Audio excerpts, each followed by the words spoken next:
Hello guys, nandito na naman ako. At ito, pag-usapan naman natin itong si Lepiste Leventador.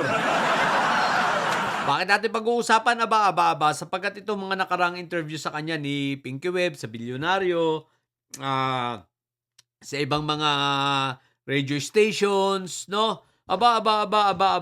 Pinapalabas nitong si Lepiste na itong pagmumulta niya, pinagmumulta kasi siya ng ano, 'di ba, ng DOE ng 24 billion dahil sa kanyang non-performance kailangan liwanagin natin ito at sapagkat itong si Lepiste nagpapa-victim.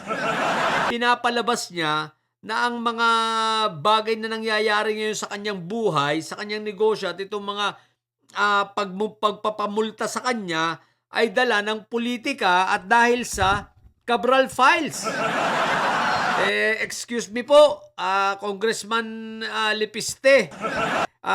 Yung iba magogoyo mo pero yung marunong hindi mo na po magogoyo, ano? Tigil-tigilan mo 'yan. Sapagkat pinapalabas mo na may halong politika at ang katotohanan, kaya ka naman pinagmumulta dahil sa iyong kapalpakan. Baka nakakalimutan mo na matagal nang nagbigay sa iyo ng memo, matagal na sa iyong nagbigay ng warning ang DOE, no? About sa non-performance, no? Nung 2022 pa, meron nang ibinigay sa iyo. I think 2021 pa nga, no? Meron nang ibinigay sa iyo. Pero ito, guys, liliwanagin ko. Ang violation kasi nitong si padadali na lang natin para mas madali niyong maintindihan non-performance kasi yung sa kanya, non-compliance to the contract and non-performance. Ibig sabihin, meron siyang breach of contract na ginagawa, hindi niya sinusunod ang kontrata na nakasaad sa pagbabagagawad sa kanya o pagbibigay sa kanya na itong tinatawag na prangkisa, yung privilege na nakuha niya, yung franchise. Pero guys, eto kakaiba Kakaibang franchise ang nakuha nitong si Lepiste Ano nga ito anong tatawag dito? Sobrang swerte. Sobrang biniyayaan. Isipin mo nakakuha siya ng prangkisa para dito sa solar. Ang coverage niya is buong Pilipinas. Samantalang yung mga Meralco kasi sa energy ito hindi naman nakakakuha ng ganun. Even ang Aboitiz, sa Aboitiz na alam ko, Davao Light na nasa Davao at itong Meco na nandirito sa Cebu. No? Pero hindi sila nakakuha ng buong Pilipinas. Pero ito, grabe, biniyayaan. Biniyayaan at pinagkaloob ni Fentaboy at ng Kongreso na magkaroon siya ng prangkisa sa buong Pilipinas. At sa totoo lang, out of the 48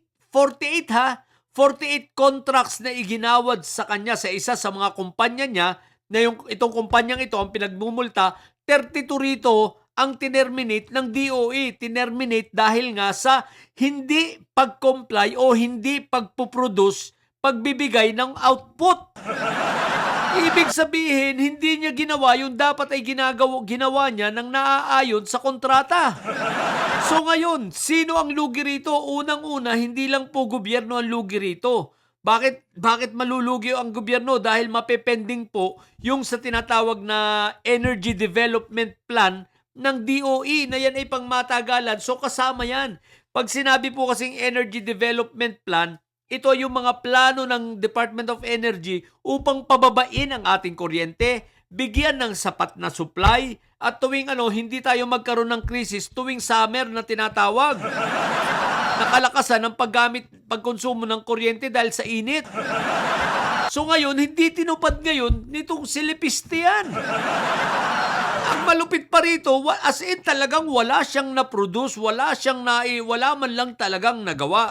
So ngayon, sino ang ninakawan niya rito? Ang ninakawan po niya rito ay hindi lamang ang gobyerno, ninakawan niya ng pagkakataon itong mga kababayan natin na mga nasa liblib na lugar dahil itong solar na ito, aabot sana ito dito sa mga kababayan nating nasa liblib na lugar. dahil sa katarantaduhang itong ginawa ni Lepiste, hindi nagawa, hindi naabot. So yung mga plano naputol. Hindi nagtuloy-tuloy. At the same time, kung itong nagtuloy-tuloy, itong solar farm na tinatawag, ito sana ay makakadagdag ng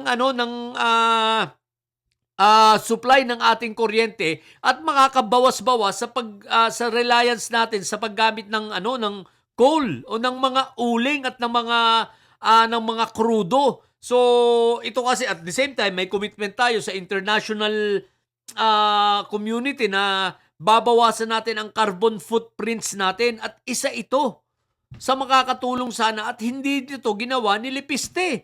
Pero ang pinakamabigat nito guys, yung sanang maiko-contribute nito ay tutulong upang mapababa ang presyo ng kuryente sa ating bansa. Ito ay makakatulong kahit papano. Ang estimate nga ng mga expert ng DOE, makakabawas ito ng 5 piso per kilowatt hour. Isipin mo yung 5 piso. So kung kumukonsumo ka ng 100 kilowatt hour, magkano yun? 500 pesos yun. Ang mababawas sa kuryente mo. Di pambayad na ng tubig yun. Di ba, laking tulong, pero anong ginawa ni Lepiste? Wala. As in, hindi niya trinabaho.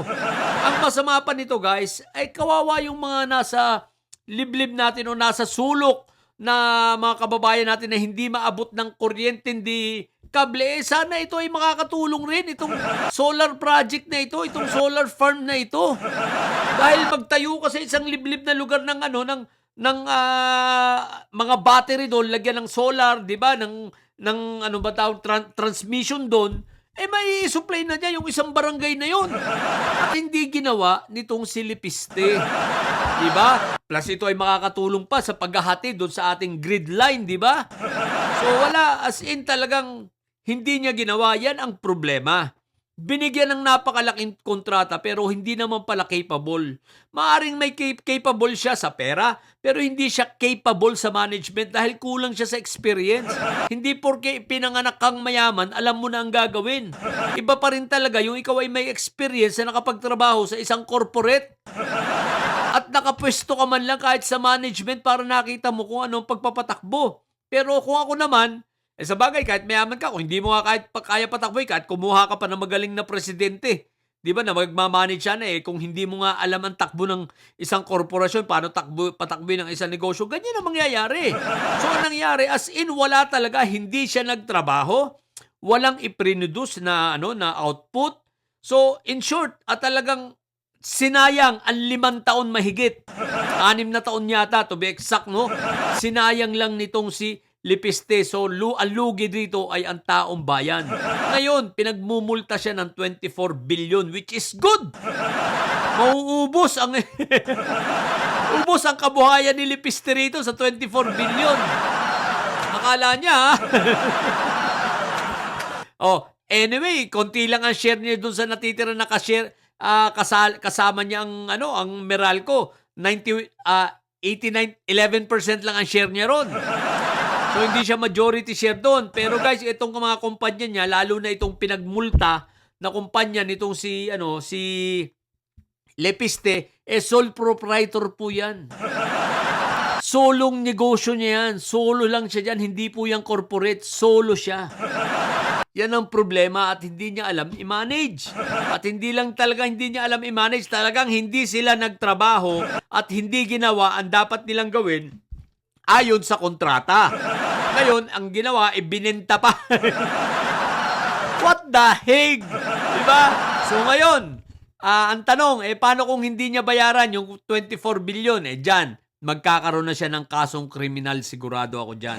Hahabulin siya ng gobyerno, magkakakaso siya na kriminal. So, mafo-force din siya babayaran at babayaran niya yung 24 billion na multa sa kanya sapagkat ito ay nakasaad sa kontrata. May computation ito. At base sa computation, umabot ng 24 billion. Okay? So ngayon, iiyak na lang itong si Lepiste Lebentador. Yun lang. Sa mga bobong didilis at may saya dyan, ang tatay nyo ay karton, manatili kayong may saya sapagkat ang may saya ay laging high blood. Bye!